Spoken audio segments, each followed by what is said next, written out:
As audiencias provinciais alertaron en 2024 o Consello Xeral do Poder Xudicial dos fallos nas pulseiras antimaltrato. Os erros na protección das vítimas dividen os socios do Goberno. A vicepresidenta Yolanda Díaz pide unha investigación mentres a ministra de Igualdade, Ana Redondo, fala de fallos puntuais. Con todo, Redondo anuncia un novo contrato para mellorar a xestión das pulseiras.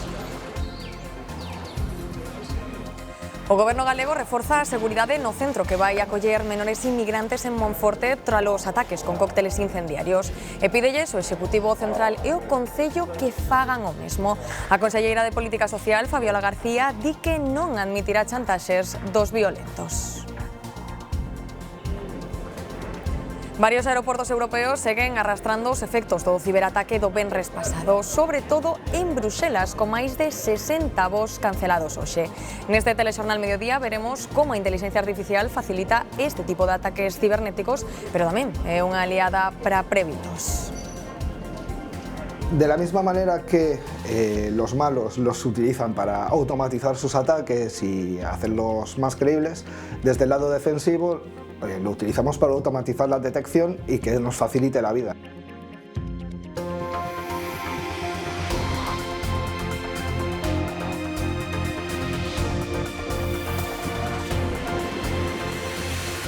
Saúdos, boas tardes. Os problemas coas pulseiras antimaltrato seguen acaparando boa parte do debate político. O Goberno vai licitar un novo contrato para melloralas, pero insiste en que os fallos rexistrados nunca puxeron en risco a vida das vítimas. O PP di que é un asunto gravísimo polo que debería dimitir a ministra de Igualdade, María Cheda.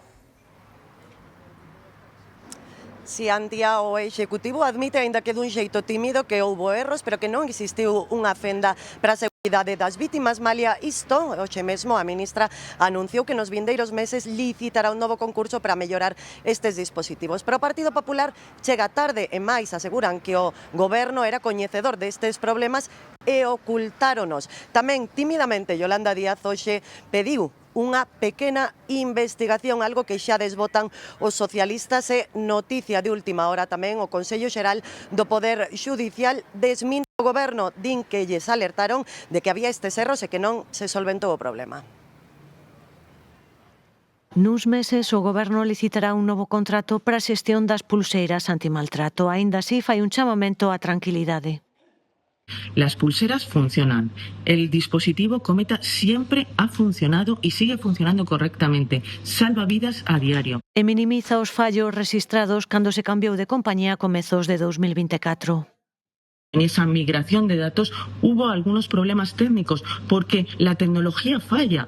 Ata uns meses antes a ministra de Igualdade era Irene Montero, por iso o seu partido Podemos pecha filas co actual titular do departamento. Es un bulo decir que las pulseras no han funcionado y es un bulo decir que las mujeres han estado desprotegidas. Pola contra, a que era a súa compañeira de filas, Yolanda Díaz, pide agora unha investigación. Que se aclare, que se haga una pequeña investigación, sepamos qué es lo que ha pasado y, por supuesto, el derecho de reparación de las víctimas. O PP reclama unha auditoría independente e a reprobación no Congreso da ministra de Igualdade, a que acusa de negligencia. Lo peor es que cuando fueron advertidos y conocedores del problema, decidieron mirar para otro lado y anteponer su propia supervivencia a la seguridad y a la vida de cientos de mujeres. Tamén o Partido Popular de Galicia analizou este asunto na reunión que mantivo a súa Comisión de Igualdade este luns en Santiago.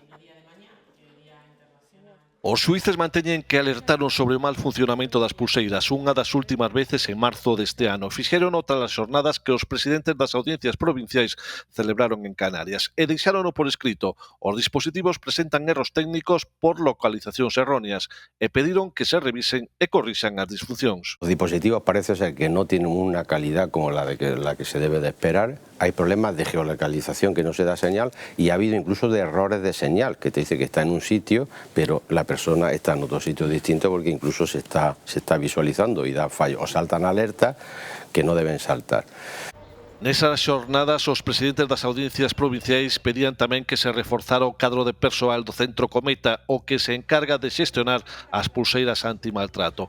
Foron tamén traballadores destes centros que avisaron en outubro de 2024 dos problemas que ocasionaban as pulseiras. Un deles coincidía co que denunciaban os maxistrados, erros de localización. Lo que las víctimas demandan constantemente es un sistema que no las tenga de forma perpetua alerta. Esto es, por ejemplo, una incidencia en el centro Cometa porque la pulsera del agresor se ha quedado sin cobertura. A ellas les es inmediatamente comunicada. Ello lo que hace es que la víctima viva constantemente en alerta. O que fai que moitas vítimas rexeiten os dispositivos ou os apaguen voluntariamente, deixándoas nunha situación moi clara de desprotección. A Xunta reforzará a seguridade no centro que vai acoller menores inmigrantes en Monforte tras os ataques con cócteles incendiarios. A conselleira de Política Social, Fabiola García, pídelles implicación ao Concello e ao Goberno Central. Os artefactos danaron os baixos do edificio. Terían sido lanzados por varias persoas segundo recollen as cámaras de seguridade. Apareceron mechas e restos de gasolina. Si apareceron aí unhas mechas con olor a gasolina, supoñemos que sería gasolina. A Xunta de Galicia anunciou reforzos na seguridade do edificio. Reclama a Concello e Goberno Central tamén a súa implicación. Vai a contratar de forma inmediata personal de seguridade para poder custodiar este centro. Así como lle pedimos ao Goberno e ao Concello de Monforte que nos bote unha man, que tamén reforce a Policía Local e que instale cámaras de seguridade, así como lle pedimos ao Goberno de España que tamén reforce todos os corpos da Policía Nacional. Está previsto que este centro, xestionado por Prodeme en Monforte, acolla 80 menores inmigrantes. 14 xa están en lista de espera. Que apoiar os colectivos vulnerables crean riqueza. Dende a Xunta piden non usar políticamente estes feitos violentos. Que non utilicen este centro como arma electoral, porque o único que fai é polarizar a toda a sociedade. Nunhas semanas estará habitable o edificio. O alcalde de Ourense compareceu esta mañá no xulgado como investigado por prevaricación e malversación de cartos públicos. A denuncia presentouna na Fiscalía un antigo asesor de Democracia Ourensana que acusa a Gonzalo Pérez Jácome de desviar fondos públicos do Concello á súa televisión privada, Aurea TV, tanto para comprar material como para lle pagar o salario a un operador de cámara. Outra vez, e xa van 3, o Goberno denega fondos europeos para o proxecto de fibras textiles que Altri ten en Palas de Rei. Desta volta son os cartos para crear unha subestación eléctrica e para a súa conexión coa rede. A noticia avanzouna o líder dos socialistas galegos, José Ramón Gómez Besteiro, quen asegurou que o Ministerio de Industria lle vai comunicar a decisión á Xunta mañá martes. Altri non recibiu ningunha axuda europea das que xestiona o Goberno de España, pese a contar coa autorización medioambiental dos técnicos. E volvemos a decir non á posibilidade de que Altri teña esa posibilidade de incorporarse á planificación enerxética para os vindeiros 5 anos, hasta o 2030. Nese sentido non fago ningún tipo de anuncio gubernamental, que non é o meu papel, pero en todo caso, ao non cumprir con esos requisitos, eu creo que está fora dese mecanismo de ampliación da rede eléctrica para os vindeiros 5 anos. A Altri tamén se referiu Alfonso Rueda. O presidente da Xunta considera que o Goberno ignora os criterios técnicos para tomar decisións sobre axudas a proxectos empresariais en Galicia e afealle o Executivo que deixe en mans de Besteiro o anuncio. Todos aqueles que decían que se basarían en criterios técnicos e nada máis para tomar decisións demostraron que todo aquilo era mentira.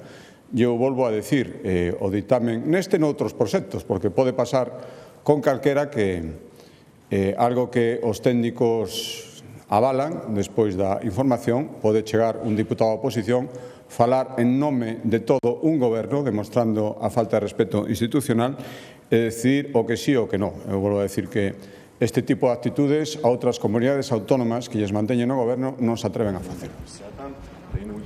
O ministro de Agricultura e Pesca, Luís Planas, rexeitou en Bruxelas o recorte do 20% dos fondos na política agraria común. Foi no Consello de Ministros de Agricultura e Pesca da Unión Europea desta mañá. Planas conta co apoio do sector agrario español que se sitúa en contra da reducción das axudas ao campo e á pesca. No nos gustan las propuestas de la Comisión Europea. Estimamos que no corresponden a lo que es el futuro de la seguridad alimentaria de España y de la Unión Europea y no constituyen un instrumento adecuado de apoyo a nuestros agricultores, ganaderos. O BBVA mellora un 10% a OPA o Sabadell, pero a entidade catalá aínda considera insuficiente. O seu conselleiro delegado di que esta última oferta é aínda peor que a orixinal. Cualificou unha de débil e mala. E adiantou que tanto el como o presidente do Sabadell non teñen intención de aceptala. Ambas as dúas entidades caeron esta mañá na bolsa. Na causa contra o fiscal xeral do Estado, a Fiscalía pídelle ao Tribunal Supremo a absolución de Álvaro García Ortiz. Insiste en que non filtrou a confesión da parella de Isabel Díaz Ayuso á prensa e considera que a información contida nos correos electrónicos xa era coñecida. O caso está á espera do último trámite, que o Supremo lle poña data ao comenzo do xuízo. Como jurista, es mucha... E o Goberno intenta evitar un novo choque con Junts, pero todo apunta a que non o conseguirá. Mañá Podemos fará que o Executivo sufra unha nova derrota parlamentaria ao votar contra as transferencias das competencias de inmigración a Cataluña pactada entre o PSOE e os de Puigdemont. La iniciativa de Junts y del Partido Socialista es un texto abiertamente racista, de extrema derecha en su exposición de motivos, y es igualmente un texto, y esto es lo más grave, que normaliza y legitima el racismo institucional. Aquellos que dicen que esto es racista, hay que ser riguroso con estas cosas. Entonces, yo, que me he leído la proposición de ley, pido que se me diga del 1 al 13 cuál de los 13 artículos. Hay 13 oportunidades, 1, 2 hasta 13. ¿Cuál de los 13 es un artículo abiertamente racista?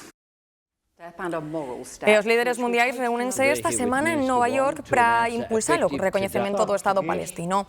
Na cita discutirase o alto fogo, a liberación de reféns e o acceso humanitario nunha xornada marcada pola ausencia de Israel e dos Estados Unidos.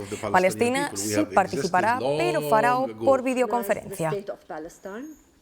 A portavoz nacional do BNG, Ana Pontón, apoia as protestas convocadas no Grove contra unha das voces críticas co actual goberno de Israel, Ehud Olmert, que foi primeiro ministro dese país entre 2006 e 2009. Olmert é un dos convidados do que se celebra a comezos de outubro na illa da Toxa.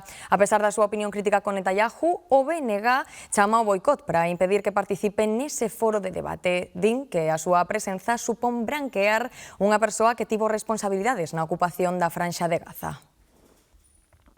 Fomentou a ocupación e o ataque á poboación palestina. Polo tanto, eu creo que neste momento hai unha posición que é moi clara e eu creo que o que non se debe blanquear ningún tipo de persoa que no seu momento foi cómplice do xenocidio e dos ataques que vive a poboación de Palestina.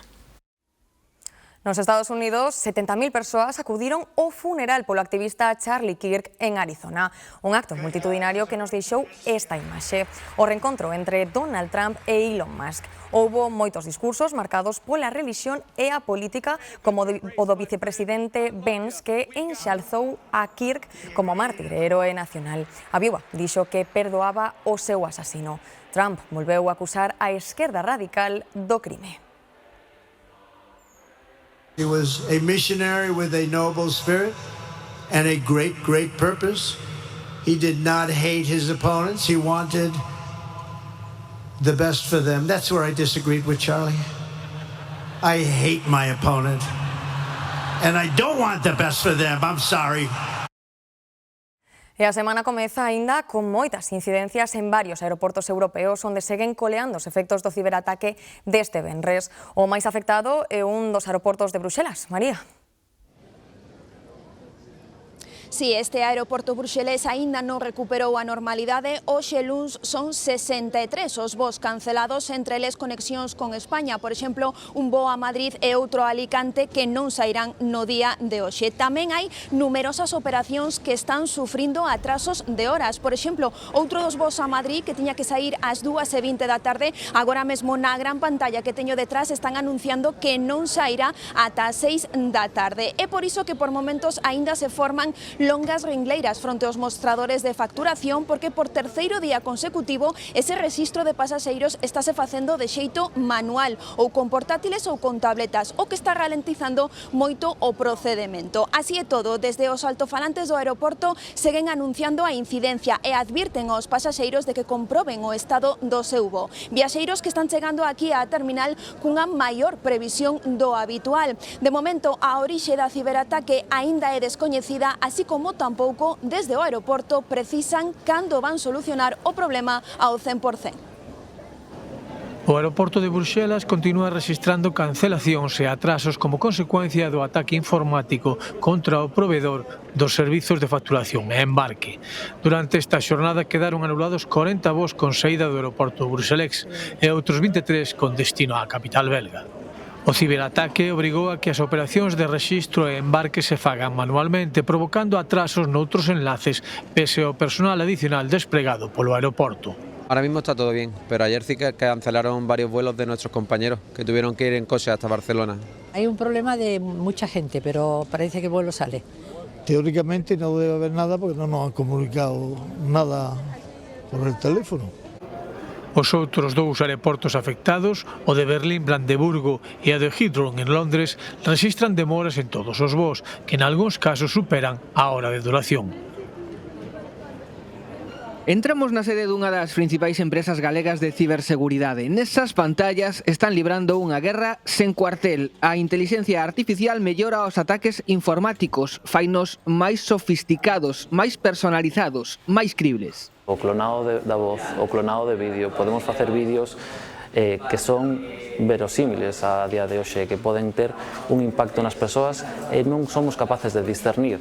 Pero os defensores contan tamén co seu propio servizo de intelixencia. Hoxe existen incluso webs gratuitas que permiten desenmascarar unha fraude. Vale, esto engañó a mucha gente, es de hace unos años. Utilizaba de enganche pues Amancio Ortega, su hija, Inditex. Tú pones aquí simplemente el enlace o subes el vídeo. Y aquí podríamos ver que no está en el verde, está en el rojo, por lo cual este vídeo muy probablemente sea un vídeo deepfake, un vídeo falso.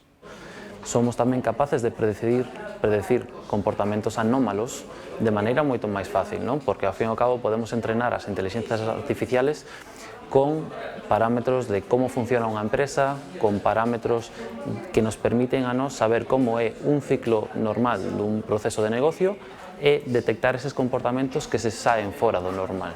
Preguntamos a propia IA e contesta como os expertos. Os nosos son de verdade, naturalmente. Xunta e Goberno reuniránse este venres para comezar a negociar o traspaso de novas competencias tras asumir en xullo a xestión do litoral. Galicia quere as transferencias sobre meteoroloxía, permisos de traballo e aeródromos. Alfonso Rueda xa apuntaba en abril tras selar co ministro de Política Territorial o traspaso da xestión do litoral que Galicia ia solicitar novas competencias. O presidente afirmaba daquela e remarca hoxe que entre as urxentes está a tramitación de permisos de traballo para axilizar a incorporación de estranxeiros a sectores con demanda de man de obra. Eses miles de vacantes que existen en postos de traballo en Galicia e persoas que poderían desenvolvelos, pero teñen que esperar moitísimo tempo, a veces anos, para obter os permisos de traballo, nos queremos solucionalo e agardo que, igual que se permitiu outras comunidades autónomas, tamén se nos permita a nós, e que se xa unha negociación honesta, rápida e con resultados. A Xunta marca ademais como prioritario o traspaso das competencias en meteoroloxía para ser máis precisos defenden as alertas ante fenómenos adversos. Tamén a xestión dos aeródromos, a heliportos, a Gas, a Lavacolla, Peinador e Alvedro. O presidente agarda que estas transferencias non se dilaten tanto como coa lei do litoral. Se repita o proceso que tuvemos que pasar coa lei do litoral e que sexa unha negociación normal entre administracións que deberían traballar con lealtade, non? Tras meses de intercambio de cartas entre Xunta e Goberno, este venres arrancan os contactos para avanzar na transferencia destas materias. Para hacer magdalenas, bizcochos, tartas, se puede usar también con los platos salados, con arroces tamén, con ensaladas. Fun a un sitio novo de cafés e demais e puxeronme pedín un precisamente con pistacho. Genial. As receitas que proliferan nas redes sociais puxérono de moda e agora atopámolo ata na sopa. O pistacho pasou de ser un simple aperitivo a un ingrediente omnipresente en todo tipo de pratos doces e salgados. E ademais presume de ser un superalimento. Vémolo nuns minutos. O accidente dun bus escolar provocou un bo susto esta mañá en Ponteareas. O vehículo saiu da vía e quedou ladeado na beiravía. Os bombeiros tiveron que sacar polo teito os 6 nenos que ían dentro e a condutora. Por fortuna, todos ilesos, aínda que, iso sí, algo impresionados co sucedido. O autobús acababa de comezar a ruta e a Carauíes Pedro da Auga e só levaba 6 rapaces de entre 12 e 16 anos e a condutora a bordo. Todos quedaron atrapados e tiveron que ser rescatados polos bombeiros. Dado que non se podía sair polas portas de saída normal, no teito, tren unha especie de tragaluz do autobús, metemos unha escalera dentro, pequena, e por aí sacamos os rapaces, e depois, como había un pequeno desnivel de 2 metros, 3, puxemos outra escalera para baixalos a Vieira Rúa, non? O accidente foi na EP 2703, á altura do quilómetro 5, na parroquia de Padróns. O autobús saiu da vía e quedou encaixado, ladeado na cuneta. Que se cruzou con un vehículo que iba un pouquiño aberto e ao saírse un pouquiño, pois nada, ali apenas saes e xa tocas na herba e despois é moi difícil volver a recuperar o vehículo. Por sorte, o accidente non foi no outro sentido, cara a Pazos de Borbén, onde caerían polo barranco. 2 ambulancias estiveron no lugar, pero os ocupantes non precisaron asistencia sanitaria, todos estaban ben. No, nos cando chegamos ali, xa lle preguntamos á condutora, que estaba sentada no seu posto de condución, que os nenos que estaban tranquilos. O autobús estivo no lugar unhas 4 horas agardando o guindastre que tivo que retiralo. A Garda Civil de Tráfico regulou mentres a circulación e fixo as medicións e as comprobacións precisas para coñecer as causas deste sinistro. Unha muller de 72 anos permanece ingresada en estado moi grave no Hospital de Montecelo en Pontevedra, despois de que un motorista levara por diante nun paso de peóns en Marín onte a tardiña. A vítima perdeu unha perna no mesmo lugar do accidente. Este mediodía aínda eran visibles no lugar de Seixo, en Pontevedra, as pegadas de sangue provocadas por un brutal atropelo acontecido contra as 7 da tarde deste pasado domingo. Procese porque unha muller que cruza nun paso de peóns sinalizado e unha motocicleta colisiona contra a muller e atropela. Estábamos aquí na panadería traballando, estábamos charlando con os clientes e nada, escoitamos o sonido da moto pasar a moita velocidade. A muller, veciña de Bueu e de 72 anos, entrou en parada cardiorrespiratoria e xa no lugar do sinistro presentaba a amputación dunha perna. O piloto de 42 anos e veciño de Pontevedra conducía unha moto de gran cilindrada. Os dous permanecen ingresados no Hospital Montecelo de Pontevedra. Os dous son feridos moi graves, en principio salvo complicacións, non tememos pola vida do piloto da motocicleta, pero si pola vida da peón. Dase a circunstancia de que hai pouco tempo houbo outro atropelo nun paso de peón situado a escasos metros. Queixanse de que nesta zona limitada a 50 km por hora os coches pasan a moita velocidade. Tome algún tipo de medida porque está claro que os coches e as motos que pasan a demasiada velocidade. A espera de que se determinen os detalles exactos do sucedido, todo apunta a que se trata dun caso claro de imprudencia grave por exceso de velocidade. As primeiras chuvias do outono axudaron a combater os incendios que prenderán en Galicia na última semana. Arestora só segue activo o de Pantón. En que fase se atopa e como se prevé que evolucione? Andrea Otero. Sí, efectivamente, este de Pantón é o único lume actualmente activo en Galicia. Tamén se mantén activa esa situación 2 de emerxencia, principalmente por prevención para as zonas habitadas, aínda que actualmente xa non habería perigo, e dende Medio Rural confirmábanos que esa situación 2 podería ser desactivada nas vindeiras horas se todo continúa estable, como ata o de agora. Tamén os servizos de extinción amósanse optimistas por este lume e entre hoxe e mañá agardan poder consideralo como controlado. Lembremos que este último informe de Medio Rural estima en máis de 2.000 as hectáreas afectadas aquí en Pantón e tamén no concello limítrofe de Sober. Eu non pude nin dormir hoxe aínda, sabes? Porque teño os nervios a flor de piel. Porque había llamas de máis de 10 ou 12 metros de altura. En principio lugares non corren peligro ahora mesmo, estamos vixiando pois un pouco tendo xente nos lugares por se reactiva algún foco. Hai que obligar a xente a mondar ao redor das casas. E cando empeza o fuego hai que vir todos a apagalo, que cando se pode apagar, desde que se estenda non se pode apagar. En Ferrol, a policía detivo 2 menores acusados de agredir un home cunha cadeira de terraza. A vítima de 52 anos tivo que ser trasladada ao hospital. Na liorta participou un terceiro menor que podería ser o principal autor da agresión. Despois dun breve intercambio de palabras comeza a malleira. 2 mozos pegan puñazos ao home e un terceiro golpéalle a cabeza cunha cadeira de terraza. Sucedeu na madrugada do domingo, cando as cafeterías da Praza da Constitución xa pecharan e sen que trascenderan os motivos da liorta. A vítima, un veciño de Ferrol de 52 anos, quedou tirada no chan rodeado dun gran charco de sangue. Unha ambulancia encargouse de trasladalo ao Hospital de Ferrol, onde recibiu varios puntos de sutura na cabeza. Mentres, a policía buscou pola zona os presuntos agresores e deu con 2 deles nun local da rúa Pardo Baixo. Sí, nun negocio de aquí da zona, parece que se meteron nos servicios e alguén os viu e a policía os colleron aí.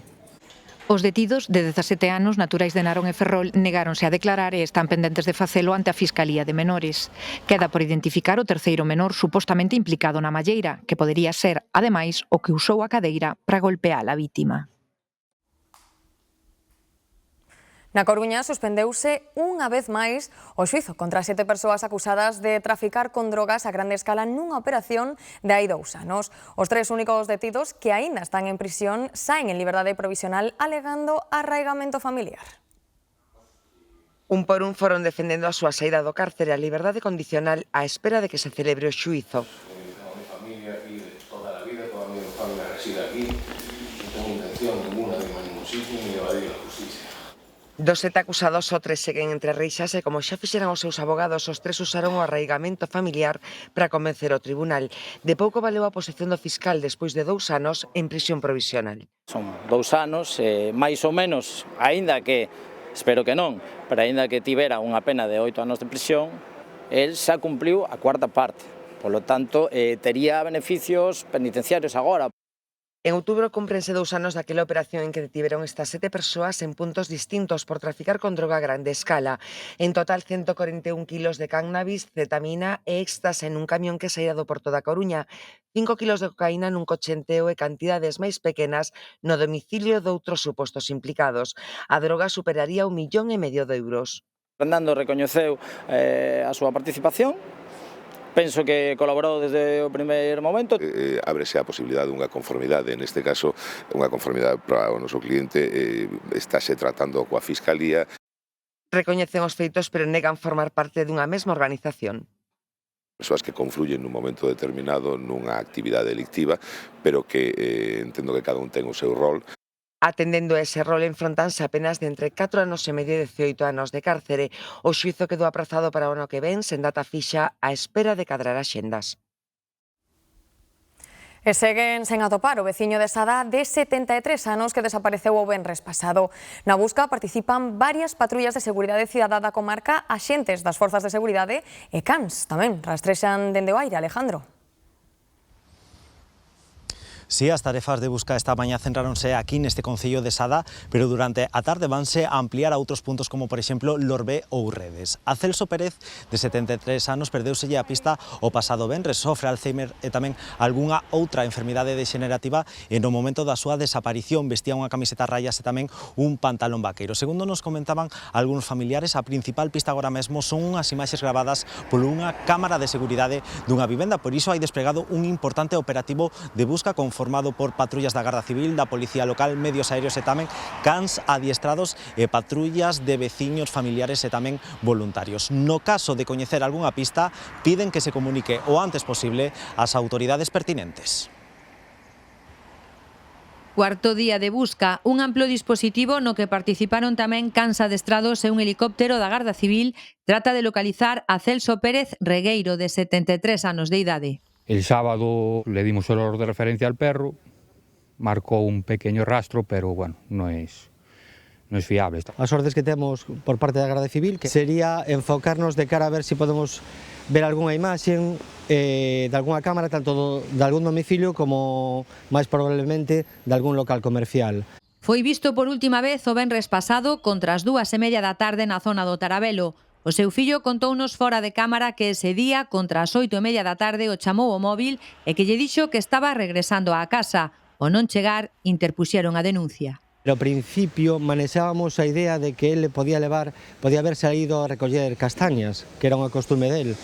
E ao final se descartou porque apareceu unha grabación dunha cámara na que se ve que o que leva un chubasqueiro debaixo do brazo. A familia o que comentou é que parece ser que podía ter uns principios de Alzheimer. É un home moi afeito a camiñar, que é unha cousa que nos está dificultando moito a búsqueda. Está previsto que a busca continúe mentres haxa día.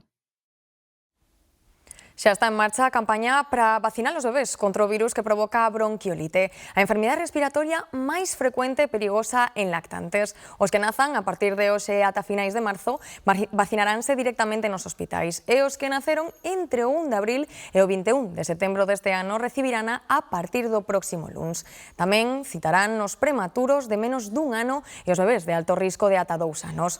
Galicia foi pioneira en introducir esta vacina no calendario hai 2 anos e logrou reducir nun 90% os ingresos por este virus. Evitamos as formas máis graves, evitamos aqueles que teñen que ir tamén aos coidados intensivos con unha efectividade do redor tamén do 90%, números altísimos que fixeron que do colapso habitual nos invernos por mor desta bronquiolite, nos últimos 2 anos nos que estamos a utilizar esta profilaxe, pois prácticamente non tivésemos casos nesta poboación. E unha das grandes novidades da campaña de vacinación infantil contra a gripe en Galicia é que se amplía a protección dos menores ata os 11 anos. E como se vai facer? Pois nos centros educativos. Trátase dun programa piloto no que inicialmente participarán 55 colexios. Hoxe autorizaba o Consello da Xunta. Gloria. Sí, efectivamente, será en menos dun mes, o vindeiro 13 de outubro, cando arranque ese programa piloto en medio centro de centros educativos galegos. É un programa piloto, como dis, de vacinación intranasal fronte á gripe. En total van ser 19.000 os nenos de entre 3 e 11 anos que reciban a súa dose. Van ser os sanitarios os que se desplacen aos colexios a poñer a vacina, iso sí, sempre previa autorización dos pais. A Xunta busca conseguir unha inmunización de en torno ao 70%. Galicia é xa líder en vacinación infantil no conxunto de España e quere manter a súa posición de liderado. A vacinación contra a gripe chega aos colexios. O programa piloto arranca o 13 de outubro en 55 centros. A vacina será a intranasal e na primeira fase ponse a disposición duns 19.000 nenos con idades entre os 3 e os 11 anos. O obxectivo, digo que un programa voluntario, é acadar unha cobertura nestes 55 colexios de en torno ao 70% dos alumnos que están nestes colexios, que son alumnos, digo, nados entre o ano 2014 e o ano 2022. Digo, experiencia piloto en función dos resultados que agardamos que sexan favorables, se estendería esta iniciativa ao resto de centros. Galicia xa conta cun dos calendarios de vacinación infantil máis completos e unha das taxas máis altas na inmunización de menores contra a gripe, o 68%, e que o ano pasado axudou a reducir os ingresos hospitalarios e a suavizar a curva da gripe. Y creemos que uno de los motivos puede ser esta tasa tan elevada de vacunación que tenemos de la gripe a nivel infantil. A vacina da gripe tamén se ofrece aos mestres para facer dos colexios espazos libres do virus e frear a súa propagación. Galicia simplifica os trámites para crear cooperativas. Farase a través dunha norma que busca impulsalas en sectores como o dos coidados ou o da enerxía. A meta é facelas máis profesionais. O modelo cooperativista pode ser unha ferramenta moi axeitada para facer fronte a eses retos.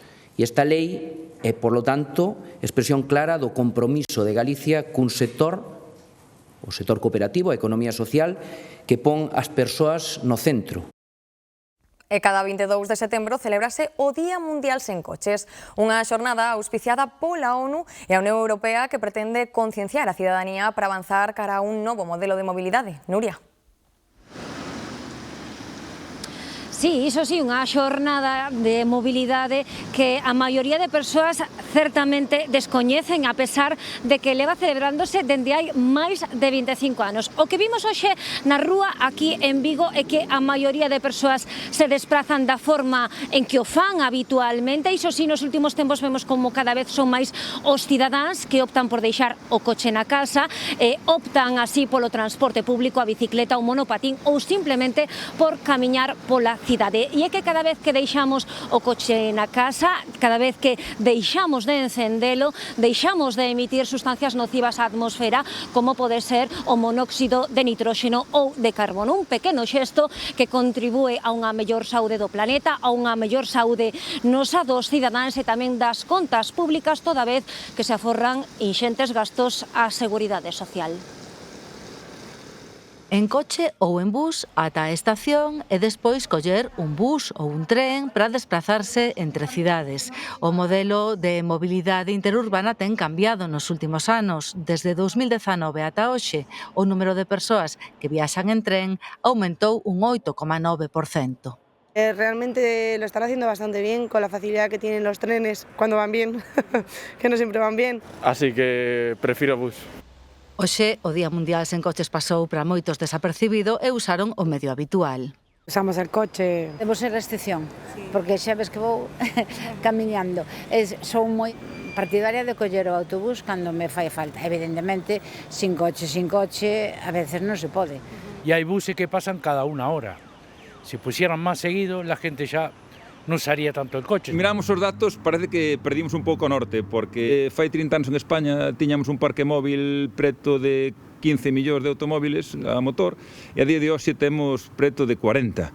40 millóns de coches, o cambio cara ao novo modelo de mobilidade, lamentan os expertos, vai lento.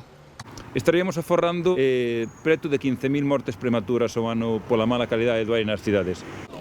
Infartos, ictus, problemas de fígado, ril, non só de pulmón.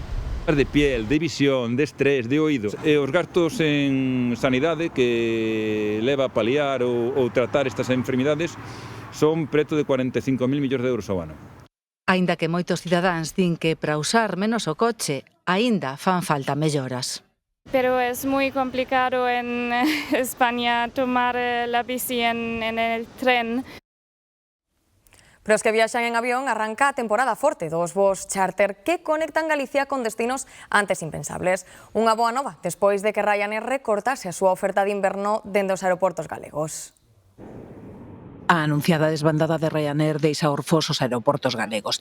Van diminuir as frecuencias e os destinos habituais. Con todo, non está todo perdido. Os turoperadores e grosistas están empezando a aproveitar ese baleiro e a ofertar máis voos charter a máis destinos. Contamos con esa gran vantaxe que ter a disponibilidade de ter un voo directo pois a Noruega ou a Uzbekistán dende Santiago, que é algo inviable e impensable, non? Os voos charter solen ser a destinos nos que non hai voos de línea regular, entón, bueno, máis posibilidades de voar en avión directo dende Galicia e logo, sobre todo, que non son fluctuantes as tarifas. Sicilia, Escocia, Venecia, Cracovia, Laponia ou Cabo Verde son algúns dos destinos dispoñibles, pero só en datas puntuais. Son viaxes organizadas con voos e hotéis, pero cada vez máis flexibles. Ti podes facer un circuito, avión, hotel, traslados e visitas, ou podes facer un solo avión, traslados e hotel, e logo moverte ti pola túa conta. O acompañamento dende a saída é para moitos unha pantaxe. A xente vai encantada, xa vas con outra confianza, porque sabes que tes a alguén xa sempre contigo. E sobre todo cando vas a un destino no que igual hai un choque cultural ou de idioma ou tal. E o prezo? A máis tempo mires, pois podes, sendo o mesmo destino, conseguir mellores tarifas cos de liña regular e canto máis enriba da data, charter, mellor prezo con charter. A principal desvantaxe dos charter é que só saen en datas concretas, así que non queda outra que adaptar as vacacións ás ofertas das axencias. Xestos tan cotiáns como regar as plantas do balcón ou sacar o lixo teñen un horario establecido e pode haber multas para quen non o cumpra. As ordenanzas de moitos concellos recollen estas normas para garantir unha boa convivencia, pero non sempre as coñecemos. Esta acción no Carballiño podería conlevar multas de ata 750 €. Segundo a ordenanza de boas prácticas veciñais, as plantas cara a vía pública non se poden regar antes das 11 da noite. A hora de regar as plantas é a mañá. Hai que ter moito cuidado, claro, sobre todo se ter destas que colgan para baixo, que poderlle chegar a agua para baixo. Tampouco se poden sacudir alfombras ou outro tipo de roupa dende fiestras ou balcóns, nin tendela cara a vía pública. Sí, no sabía. Yo tengo poco tiempo aquí, pero sí lo hago. A mesma normativa proíbe dar de comer a pombas e outros paxaros. É normal, encima con a plaga que tenemos aquí. Os outro día dinlle un churro do café. Prohibido tamén cuspir na rúa, gravar as árbores ou tirar o lixo polo día, que debería ser pola noite antes das 7 da mañá. ¿Ah, sí? Pues no sabía. Para que esté menos tiempo fuera. As infraccións leves no Carballiño sancionanse con entre 100 e 750 €, pero poucas acaban en multa. É complicado, entendes? Pero bueno, informar sí, se te ha informado. Mire, escupir na calle, podemos multar por escupir na calle? Pois sí. Tamén por tirar pipas ou envoltorios no chan, sancionado con ata 750 € en Noia. Algo que é moi curioso, partir leña, está prohibido na vía pública, está recollido tamén esa cuestión en concreto, regar as plantas, sacudir alfombras. Ou xogar nos parques pola noite, ordenanzas que se repiten con variacións e diferentes sancións dependendo dos concellos e que buscan mellorar a convivencia entre os veciños. Un dos ingredientes que non faltan últimamente nos nosos menús é o pistacho. A comida tamén se rexe por modas, como foi a de botarlle a todo arandos, aguacates ou queixo de cabra. Agora, o produto estrela é o pistacho. Yo creo que porque lo ve en redes sociales, a ver, es muy llamativo. De hecho, tenemos pistachos a granel y es lo primero que se agota o no te llega, o pides un saco de 5 kilos y te llega un saquito de 1 kilo y cuando llega se agota. Y ya hay gente que ya te dice, mira, cuando te venga, guárdame medio kilo, guárdame tal. Entonces ya tenemos una lista con algunos pedidos. Escaseza e mesmo listaxes de espera para un produto que cada vez se usa máis en receitas doces, pero tamén salgadas, con arroces e ensaladas. Nos comemos na casa bastante pistacho, sí, pero bueno, como fruto seco é o que facemos sobre todo. Despois botarlle, bueno, sí, algún postre tamén se fai, sí. A min encántame, de feito a semana pasada fun a un sitio novo de cafés e demais e puxeronme pedín un precisamente con pistacho. Gústame moito, non o consumo habitualmente tampouco. Non conozco moi ben as súas propiedades, pero vamos, chega a casa tamén de vez en cando. Como froito seco que é, o pistacho achega fibras, graxas saudables e potasio. Pero os nutricionistas aconsellan tomalo con moderación porque ten moitas calorías. Esta tarde comeza oficialmente o outono. O fío das 8:20 e o tempo xa é acorde á nova estación. A semana comezou con temperaturas frescas, nubes e chubascos que a estas horas continúan sobre todo o norte. Vémolo nas imaxes en directo de Ortigueira. Tamén en Ferrol vemos o ceo bastante gris. Lembren que poden consultar estas e outras cámaras en g24.gal. Bastante máis complicada é a situación en case todo o Cantábrico e zonas do Levante, en aviso por chuvia e treboadas. En Barcelona, os bombeiros localizaron este mediodía o corpo sen vida do home arrastrado pola enchente do río.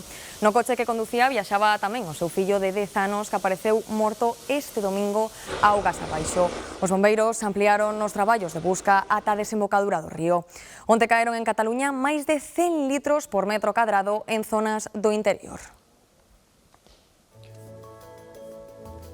Xa contaba Antía que ese panorama está un poquinho máis encapotado no norte, aínda con esa sensación de frío, non só porque baixaron as temperaturas, tamén axudan os ventos do norte. Chuvieiras que foron importantes, sobre todo durante a mañá, no norte de Lugo, acumulados próximos aos 30 litros, e fíxense a previsión para a tarde. Aínda de forma dispersa, é certo, sen a presenza que tiveron durante a mañá, aínda podemos ter algunha chuvieira precisamente no norte de Lugo, tende a escampar na Coruña, no resto está o ceo cambiante, por momentos bastante claros, como temos agora en puntos da Coruña, pero tamén ambiente encapotado ao longo da tarde, como temos desta hora nalgúa comarca do interior de Pontevedra e tamén en Ourense. Temperaturas, a verdade que bastante cativas, fíxense nas cidades galegas, temos que ir ao sur para ver valores próximos aos 20 graus, como aquí lles indicamos. E despois da información deportiva, despois de Sevi, contámoslo todo, falamos dos primeiros días do outono que teremos, é certo, algo de todo. En Galicia hai máis de 6.000 matriculados en ensinanzas artísticas como música, danza ou restauración de patrimonio. Para modernizar estas especialidades, a Xunta pon en marcha un plan con 10 millóns de euros de presuposto. Entre as medidas dese plan está aumentar as prazas dos centros e impulsar as prácticas do alumnado nas empresas. En Santiago acollerá do 24 ao 28 de setembro a sexta edición do Mare Festival, que se presentou este mediodía. Unha cita que aspira a converterse nun referente intercultural e de diálogo entre músicas dun lado e outro do Atlántico. Participan este ano máis de 30 artistas, a máis de talleres, poesía, danza e comedia. A Sala Riquela, o Teatro Principal ou a Sala Capitol serán os escenarios do festival. Comentarvos que... E xa saben, a información continúa en G24 e g24play.gal. E agora, os deportes, Sevi. Hola, Antía, pois quedaba por saber quen substituiría a Escariolo a fronte da selección española de baloncesto e resolveuse esta mañá. Chus Mateo, que estaba sen equipo dende que cesou no Real Madrid, foi o elixido. Enseguida lles damos os detalles, unha pausa, estamos nos Deportes Mediodía.